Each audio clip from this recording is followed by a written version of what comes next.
Folks, landlords are now facing homelessness as tenants fall behind on rent during the federal eviction ban, and millions of Americans are waiting for Congress to pass another round of stimulus payments. The Biden administration has said that they are open to a fourth stimulus check, folks, and this is great news. But first, don't forget to subscribe to my channel and share this video with your friends and family. On this channel, I always do my very best in providing you with the most up-to-date and reliable stimulus check news. So be sure to stay to the end of this video, folks. Some lawmakers are pushing for a fourth round of stimulus aid. Do you believe that we should get a fourth stimulus check, folks? Tell me in the comments below. And we know Hurricane Ida had the potential to cause massive damage, and that's exactly what we saw. We already know there's been at least one confirmed death, and that number is likely to grow. So far, the federal response to the economic crisis has delivered around $3,200 to each eligible adult and $1,200 under the CARES Act back in March 2020. But despite the financial assistance, millions of Americans remain in financial distress, and the spread of the crisis is creating new economic headwinds. A quarter of Americans struggled to pay their household expenses in the previous week, according to Census survey data from late July to early August. Nationwide, about 14.6 million people are currently receiving some form of jobless assistance. Today is Social Security, perhaps the most important federal program in existence, a program of enormous consequence to the 59 million seniors, people with disabilities, and children. The unemployment rate stands at 5.4%, still higher than its pre-crisis level of 3.5%. And while businesses are hiring, there are still about 6 million fewer people that are on payrolls today than before the crisis began.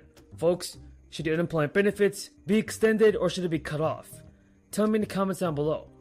Well, first of all, let me thank all of the organizations, too many to name, who are here today representing tens of millions of workers, seniors, disabled vets who are saying loudly and clearly, we are not going to balance the budget on the backs of the elderly, disabled vets, the sick, the women, or the children.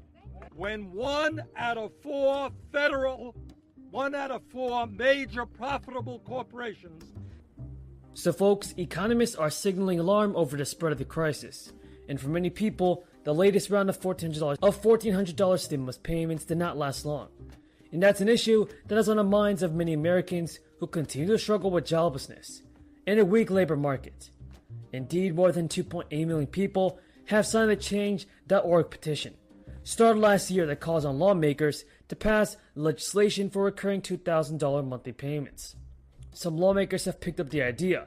21 senators, all Democrats in fact, have signed a letter to Biden in support of recurring stimulus payments, pointing out that the $1,400 being distributed by the IRS will not tide over people for long. And let's not forget this, folks. The letter from the U.S. senators does not specify how large are the payments that they are seeking, but a separate effort from Democratic lawmakers in January pushed for $2,000 monthly stimulus checks until the crisis ends.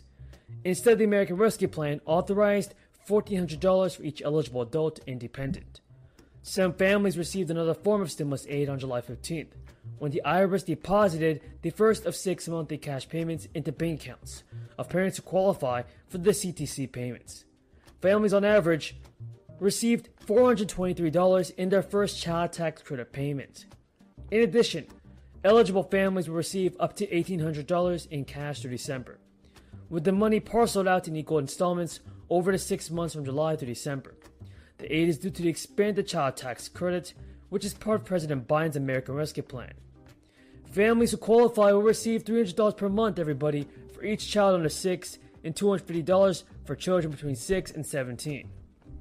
Now, needy families will get a permanent boost to their food stamp benefits in October, under an expansion of the program. The U.S. Department of Agriculture will increase benefits for about 42 million program participants by more than 25% after finishing a review. They determined existing benefits are too low to pay for a healthy diet. Now, the increase kicks in on October 1st, when beneficiaries in what is officially known as the SNAP program will receive an average bump of about $36.24 per month. In the months leading up to the crisis, the average monthly benefit was hovering around $121 per person, and that soared in 2020 and 2021, as Congress passed spending measures meant to aid in the crisis recovery. Now those benefit expansions were temporary measures, but the increase announced is a permanent adjustment. And while benefits have increased along with inflation, the USDA said this adjustment represents the first expansion of its purchasing power since it was first introduced in 1975. The cost of those benefits will increase by nearly $20 billion to about $92.2 billion. Benefits will increase after a review of what the USDA calls the Thrifty Food Plan. Congress directed the review in its 2018 Farm Bill, and President Biden called for an expansion of benefits in an executive order signed shortly after taking office. Folks, the IRS has also issued more than 169 million payments in the third round of direct stimulus aid, with more than 2 million people in July receiving the $1,400 stimulus checks. But, folks, that's all the news in this video. If you guys found this video in any way useful or helpful, don't forget to subscribe to my channel and share this video with your friends and family. As always, folks, I truly appreciate your amazing support. Until next time, have a great day. We watched our president tell us that he would do nothing different. We heard him say that he's planned for every single scenario. Nowhere would I think the American government would plan to leave hundreds of thousands of Americans behind. What is the plan to get them out? It is very simple. This isn't a partisan issue. This isn't a Republican, Democrat, Green Party. Tomorrow on the floor there'll be an opportunity. I've heard Democrats say they're frustrated with this president. This is your moment. This is your time to put America before politics. It's very simple. Sense of Congress. What is the administration's plan now that they made a decision to leave Americans behind to get them home?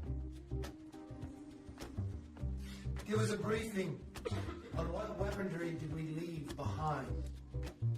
The reports are that Taliban now has more Black Hawk helicopters. Do not recognize the Taliban. Let's be very clear.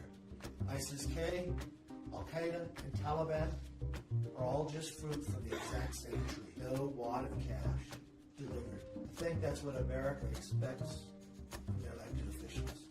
I think that's what America expects from this administration. That's simply what we're asking that's going to come to the floor tomorrow. The question will be, for those Democratic members, are they going to stand behind the action of the decision to leave Americans behind?